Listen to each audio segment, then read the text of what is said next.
شكرا يا ربي شكرا هديت قلبي شكرا نورت دربي شكرا. السلام عليكم ورحمة الله وبركاته.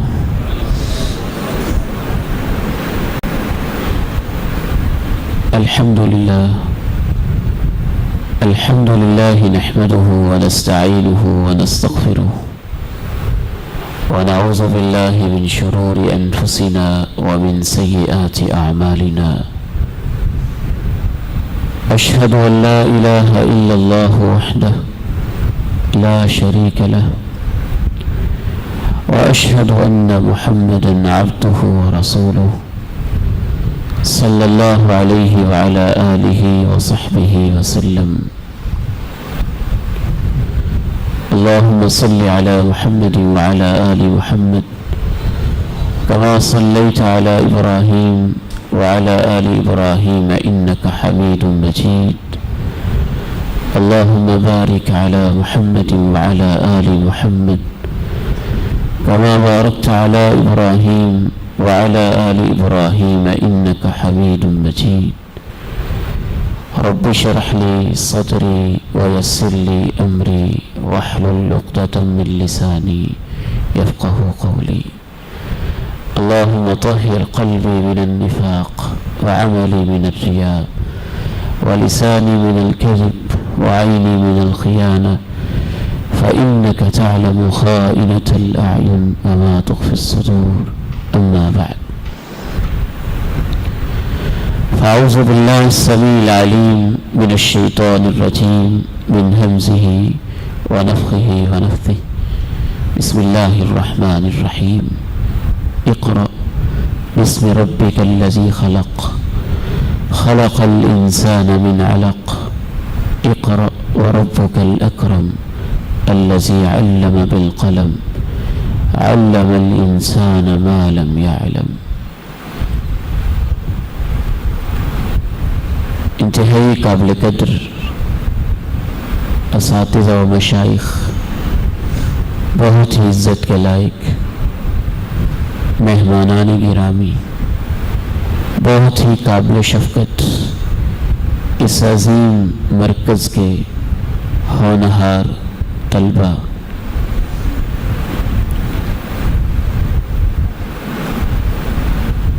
آج کے دور میں علم کی کیا اہمیت ہے، اس پر چند گزارشات تاریخی حوالے سے اور عصری حوالے سے اللہ تعالیٰ کی توفیق سے آپ کے سامنے رکھوں گا۔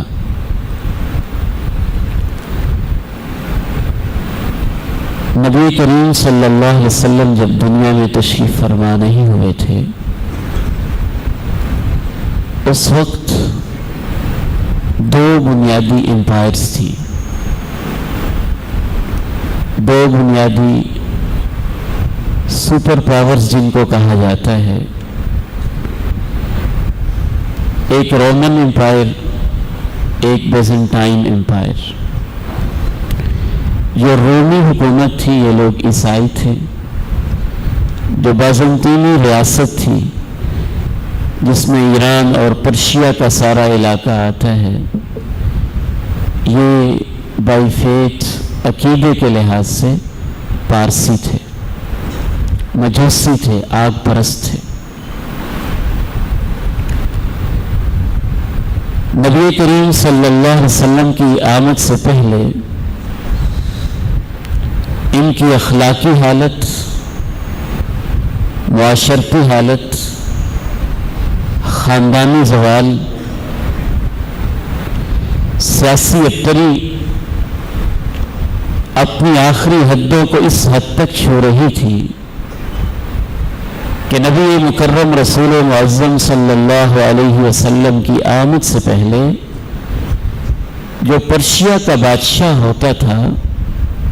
باقاعدہ وہ اپنے شاہی دربار کے اوپر یہ عبارت کندہ کرواتا تھا، بادشاہوں میں بادشاہ لاسانی خداؤں میں خدائے لافانی، بلکہ انہوں نے یہ عقیدہ گھڑ لیا تھا کہ ایران کا بادشاہ ایک خاص فیملی سے، ایک خاص خاندان سے، ایک خاص بلڈ، ایک خاص نسل ہی سے ہو سکتا ہے، کیونکہ ان کے نزدیک جو ایران کے نسلی بادشاہ ہیں نعوذ باللہ ان کی رگوں میں خدا کا خون ہوتا ہے۔ جب وہ اپنے تخت کے اوپر بیٹھتا تو اس کی کرسی کے بالکل اپوزٹ چھت کے اوپر باریک انسین قسم کی طلائی زنجیر اس کے ذریعے سے 2.5 من سونے کا بنا ہوا تاج اس کے سر کے اوپر لٹکا رہتا۔ جب وہ بیٹھتا تو دور سے آنے والے کو یوں محسوس ہوتا کہ اس نے 2.5 من سونے کا تاج پہنا ہوا ہے۔ کوئی بھی شخص اس وقت تک اس کی چوکھٹ میں داخل نہیں ہو سکتا تھا دربار میں جب تک وہ اس کی چوکھٹ کے اوپر سر کو جھکا کے پیشانی کو ٹیک کر سجدہ نہیں کرتا تھا۔ سیاسی حوالے سے یہ صورتحال تھی، اور جو ان کی معاشرتی ابتری تھی، اخلاقی تنزلی تھی، اور جو اخلاقی گراوٹ کی انتہا تھی، اس میں وہ یہاں تک پہنچ چکے تھے کہ باقاعدہ ایک فلسفی ڈیولپ کی گئی، وہ ایک فرقہ بنا، وہ ایک نظریہ بنا،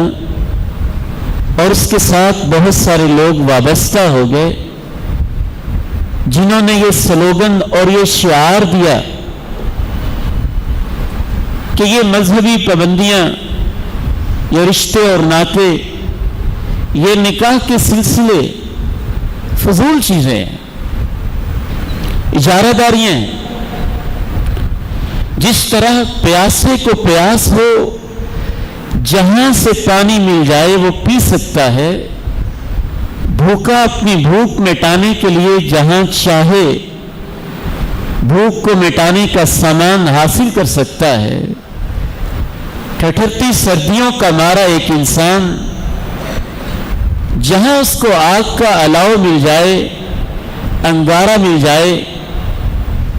تو وہ آگ کے ذریعے سے اپنی سردی کو دور کر سکتا ہے،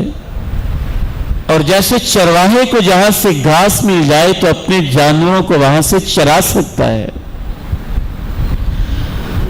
ظالم کچھ ایسے نام نہاد فلاسفرز پیدا ہوئے جنہوں نے یہ کہا کہ جس طرح بھوکا بھوک مٹانے میں آزاد، پیاسا پیاس بجھانے میں آزاد، چرواہا گھاس کو کاٹنے میں آزاد ہے، اسی طرح ایران کا ہر نوجوان اپنی خواہش کو پورا کرنے کے لیے کسی کی بہو بیٹی اور عزت کے ذریعے سے اپنی جنسی پیاس اور بھوک کو مٹانے میں آزاد ہے۔ یہ تحریک اس حد تک اس نے شدت اختیار کی، گھروں میں، گلیوں میں، چوکوں میں، چوراہوں میں، بازاروں میں اوباش اور گنڈے اس تحریک کے ارد گرد مجتمع ہوئے، اور بادشاہوں کے ایوانوں میں اور ان کے گھروں تک جب یہ سلوگن پہنچا تو وقت کا ایک بادشاہ امام طبری نے تاریخ طبری کے اندر لکھا ہے کہ یزدگرد دوم نے باقاعدہ طور پر اپنی بیٹی کے ساتھ نکاح رچایا، بہران چوبی کو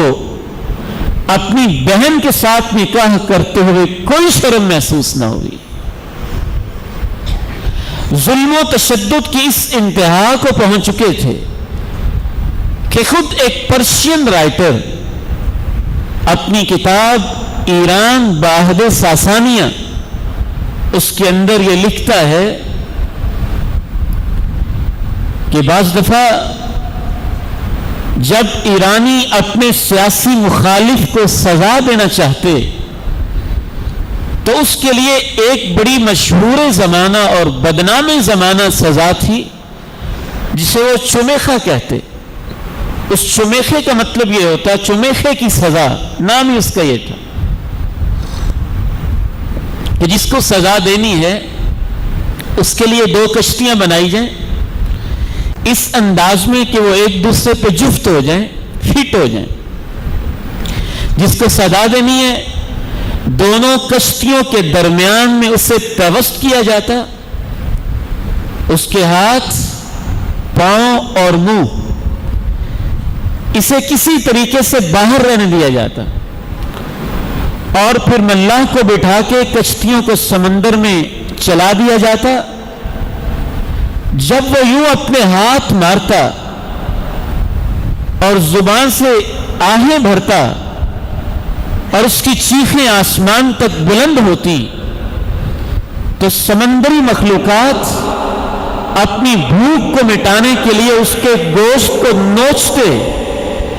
تو اس کی چیخوں کے اوپر بادشاہ سب لوگوں کو یہ باقاعدہ ندا لگاتا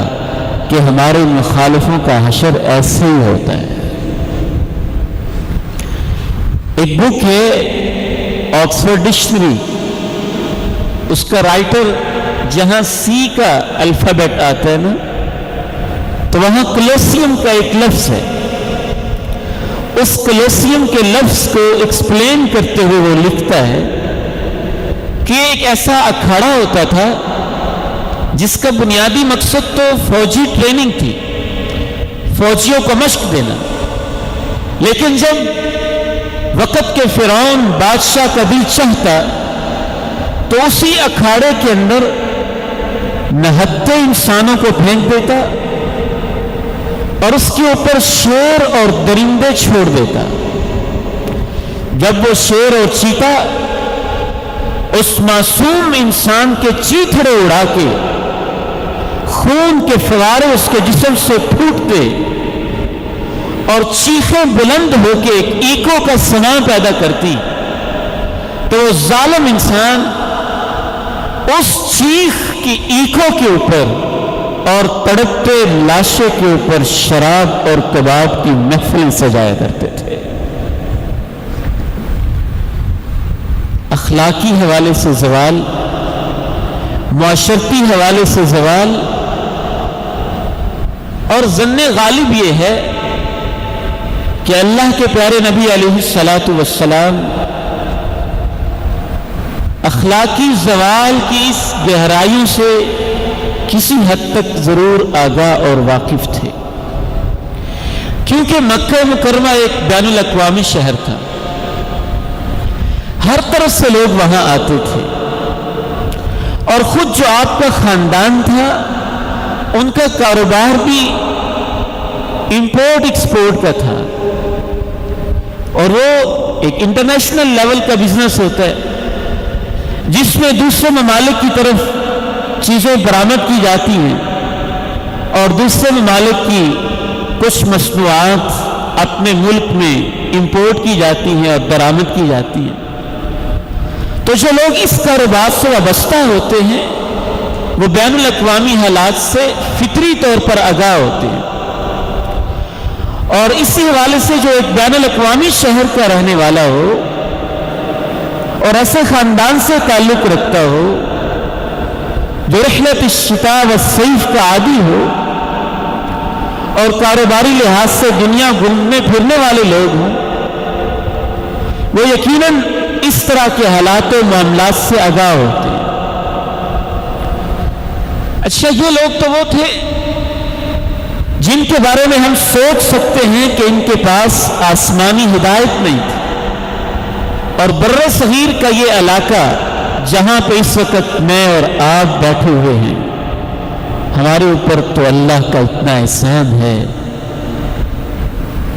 کہ جب اللہ کے پیارے نبی علیہ السلام جس دور میں اسلام کا جھنڈا لہرا رہے تھے، بر صغیر کے اندر ذات پات کی تقسیم اپنی انتہاؤں کو اس انداز میں چھو رہی تھی کہ برہمن، کھتری، ویش اور شودر کی تقسیم صرف یہی نہیں کہ شودر ذات سے تعلق رکھنے والے علم حاصل نہیں کر سکتے تھے، بلکہ ان کے حصول علم کے اوپر اتنی سخت پابندی تھی کہ منو جی کے بنائے ہوئے قانون میں آج بھی یہ بات لکھی ہوئی ہے، شودر کو کوئی حق نہیں پہنچتا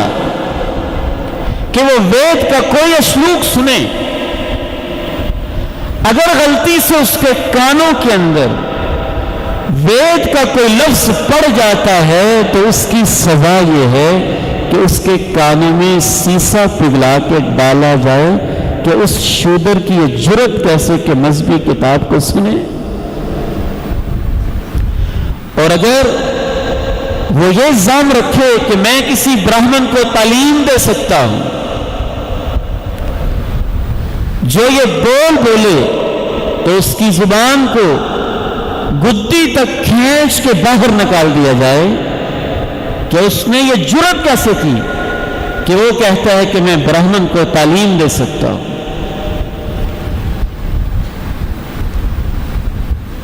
اس سے آگے بڑھتے ہوئے جو رومن امپائر کے لوگ تھے ان کی بڑی ابتر صورتحال تھی۔ میں مزید تفصیلات میں نہیں جاتا، عرب کی صورتحال تو آپ سنتے ہی رہتے ہیں۔ اس ساری صورتحال سے اللہ کے پیغمبر آگاہ تھے۔ فطرت سلیمہ، فطرت عالیہ، عظیم دل، عظیم جذبے اور منفرد دھڑکنوں کے مالک تھے، اور آپ پریشان رہتے تھے کہ دنیا کو کیا ہو گیا ہے، میرے اپنے عرب کے اندر کیا ہو رہا ہے، میری اپنی برادری میں کیا ہو رہا ہے، مذہبی لحاظ سے انسان کس اتھاہ گہرائی کے اندر ڈوب چکا ہے۔ وہ تو صحیح بخاری کی روایت معروف ہے نا کہ صحابی کہتے ہیں کہ ہم جب پوجا اور پرستش کے لیے کوئی چیز نہ ملتی تو ریت کا ہی ایک ڈھیر لگا لیتے اور اسی کی پوجا کر لیتے، ایک پتھر کو پوجتے، جب اس سے دل بھر جاتا تو اسے پھینک کے کوئی اور پتھر تلاش کر لیتے تھے۔ کیا اللہ کے نبی اس صورتحال پہ پریشان نہیں ہوتے ہوں گے؟ سوچتے نہیں ہوں گے؟ آپ پلان نہیں کرتے ہوں گے؟ منصوبے نہیں بناتے ہوں گے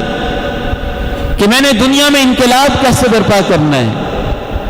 تبدیلی کیسے لے کے آنی ہے، ریولوشن کا آغاز کہاں سے کرنا ہے، ریفارمیشن کی جو تحریک ہے اس کا نقطہ آغاز کیا ہوگا، اور جس طریقے سے دنیا کو بدلنا چاہیے اس کا انداز کیا ہوگا۔ یقیناً آپ پریشان رہتے تھے، سوچتے رہتے تھے، اور اسی سوچ کے اندر مکہ مکرمہ کی آبادیوں سے دور خلوتوں میں سکون ملتا ہے، غور و فکر کے چانسز بڑھ جاتے ہیں۔ خلوت کے لمحوں میں انسان کے خیالات جو منتشر ہوں وہ مجتمع ہو جاتے ہیں، زیادہ سوچتا ہے انسان اور بہتر طریقے سے سوچ سکتا ہے۔ یہی سوچ آپ کو غار حرا لے جاتی۔ وَكَانَ يَتَحَنَّسُ بِحِرَاءَ اللَّيَالِيَ ذَوَاتِ الْعَدَدِ، کئی راتیں وہاں قیام کرتے، سوچتے رہتے رب کی وحدانیت میں، اس کی توحید میں، اس کی عظمت میں، انسانیت کی اصلاح میں۔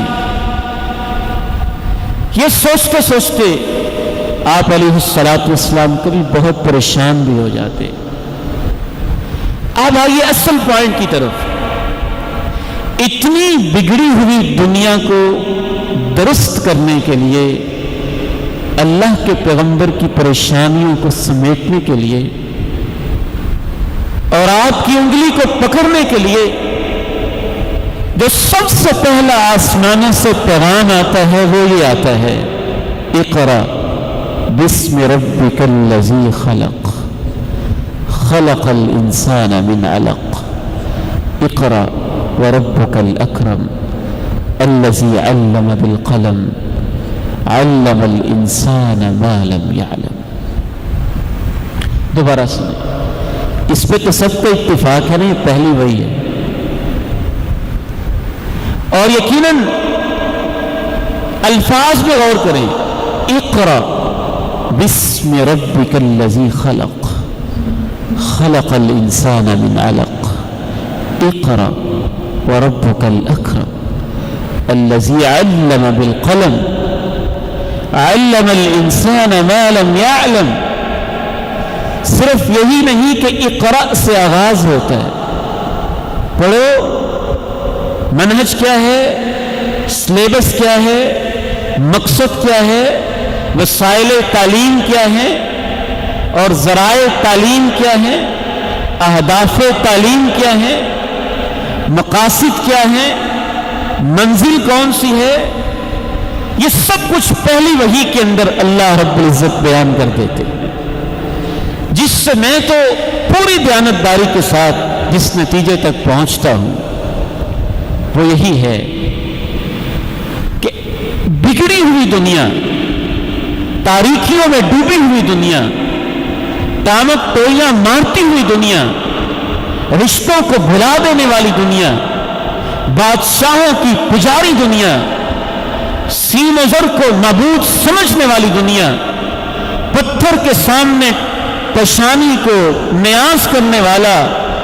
اور جبین کو جھکانے والا انتہائی گیا گزرا انسان، اپنی بیٹی تک کو جنسی بھوک مٹانے کے لیے معاف نہ کرنے والا انسان، اپنے پاؤں کو گرمائش پہنچانے کے لیے غلاموں کو ذبح کر کے اس کے پیٹ کے اندر پاؤں رکھ کے